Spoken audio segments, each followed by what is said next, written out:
cette année, ben, finalement, ce discours de Madame von der Leyen était pas piqué des verres. Alors, regardons les grands axes de celui-ci.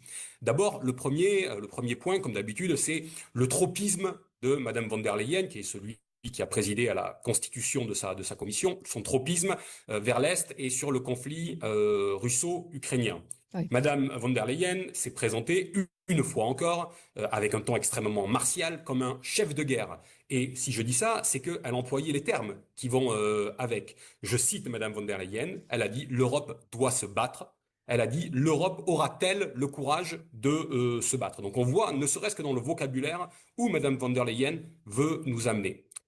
Elle a rappelé quels étaient les engagements de l'Union européenne, au premier rang aux côtés de l'Ukraine. 170 milliards d'euros, nous a-t-elle rappelé, qui ont été déversés pour la défense de l'Ukraine. Elle a annoncé un 19e paquet de sanctions, vous le savez, contre la Russie, hein, qui sera encore plus fort que les 18 précédents. Le 18e était déjà à un niveau exceptionnel, après le 17e, qui était lui-même le sommet de l'engagement qui allait faire plier la Russie. Bon, bref, 19e paquet de sanctions qui va être mis en place.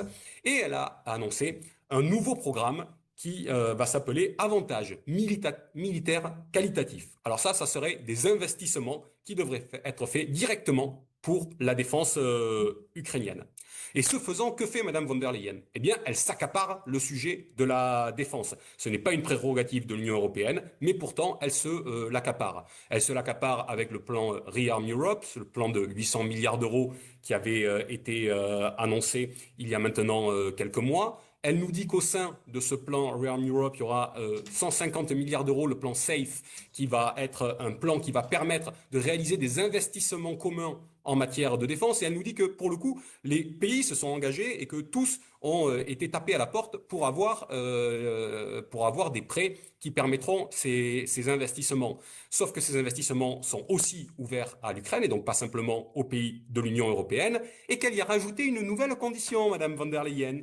Elle nous dit que pour ces prêts, elle accordera une prime à ceux qui soutiennent l'Ukraine ou achètent du matériel ukrainien. Je cite, Madame von der Leyen, lorsque je vous dis ça. Autrement dit, qu'est en train de faire Madame von der Leyen? Elle est en train d'instaurer au sein de l'Union européenne une préférence nationale pour l'Ukraine, alors même que vous savez par exemple que on ne peut pas avoir de préférence nationale pour l'achat ou les investissements sur les produits nationaux et pour la commande publique. Plus loin encore sur les questions géopolitiques et internationales, Madame von der Leyen emploie des termes à dessein. Le terme qu'elle a employé cette fois, c'est qu'elle nous parle de réunification de l'Union européenne. Réunification de l'Union européenne, le terme n'est pas neutre, et quand elle dit ça, elle met derrière l'Ukraine, la Moldavie et les Balkans. Mais là où le diable est dans les détails, c'est que pour réaliser ça, Madame von der Leyen sait qu'elle doit faire sauter un verrou.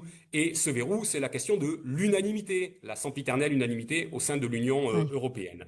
Et donc, Madame von der Leyen, tout de go, nous annonce, je la cite à nouveau, nous devons passer à la majorité qualifiée dans certains domaines, par exemple pour la politique étrangère. Le moment est venu de nous libérer du carcan de l'unanimité. Alors vous savez que si on fait sauter le principe de l'unanimité et qu'on passe à la majorité qualifiée, eh bien finalement c'est une supra-souveraineté de fait qui va être installée, celle contre laquelle le général de Gaulle, par exemple, s'était levé et dressé en appliquant dans les années 60 la politique de la chaise vide. Voilà sur les questions internationales. Un mot sur les questions économiques, parce que là aussi, Madame von der Leyen avance à pas de géant. Et ce qu'elle veut faire, c'est aller au bout de sa logique de mise en concurrence, mais la mise en concurrence non plus simplement sur la scène internationale, mais la mise en concurrence intra-européenne. Et que nous dit Madame von der Leyen? Elle nous dit, le marché unique est inachevé.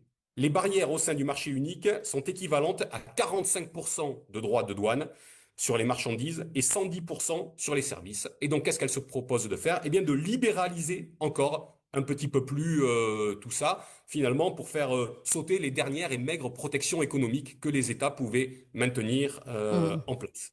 Et pour aller plus loin, elle a diagnostiqué plusieurs domaines, plusieurs thèmes. Elle nous dit, le marché unique reste incomplet dans 3 domaines, la finance, l'énergie et les télécommunications.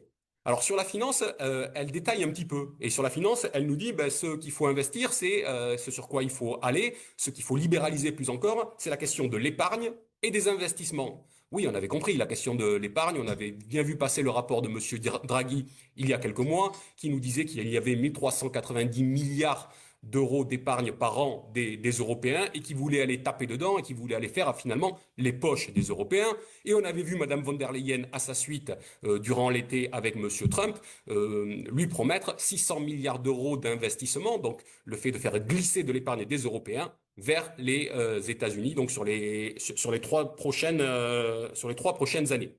Sur la question de l'énergie que je viens de mentionner, Madame von der Leyen se félicite de tout et notamment, elle nous annonce, là encore je la cite, nous sommes sur la voie de l'indépendance énergétique. Il est temps de s'affranchir de la dépendance à l'égard des combustibles fossiles russes polluants. Et pour aller plus loin au bout de sa logique, puisque vous avez tous en tête les 750 milliards d'euros, là aussi promis au cœur de l'été à M. Trump sur 3 ans pour des achats d'énergie, elle nous dit que l'accord qui a été scellé avec M. Trump cet été était le meilleur accord possible. M. Trump se délecte des propos de Mme von der Leyen. Vous l'avez sans doute entendu ce week-end dire que pour aller plus avant dans l'engagement des États-Unis, il attendait que les Européens fassent d'abord la preuve qu'ils ont vraiment coupé les liens avec les achats de pétrole russe. Bien finalement, Madame von der Leyen lui donne des gages. Un dernier mot sur les aspects économiques. Madame von der Leyen nous parle d'une cinquième liberté qu'il faudrait libéraliser en matière de connaissance et d'innovation. Je crois que c'est le grand danger qui est devant nous. C'est ce qu'on appelait dans les années 2000 l'agenda de Lisbonne sur la connaissance. Et c'est notamment toutes les questions d'éducation et de connaissance qui vont être demain sur le devant de la table. Alors, je termine par finalement ce qui permettrait au Panzer von der Leyen de mettre en place tout ça, c'est bien sûr le paravent de la démocratie qui lui permet d'éviter toute contradiction. Et de ce point de vue, elle a poussé le bouchon plus loin encore que ce qu'elle avait fait jusqu'à présent.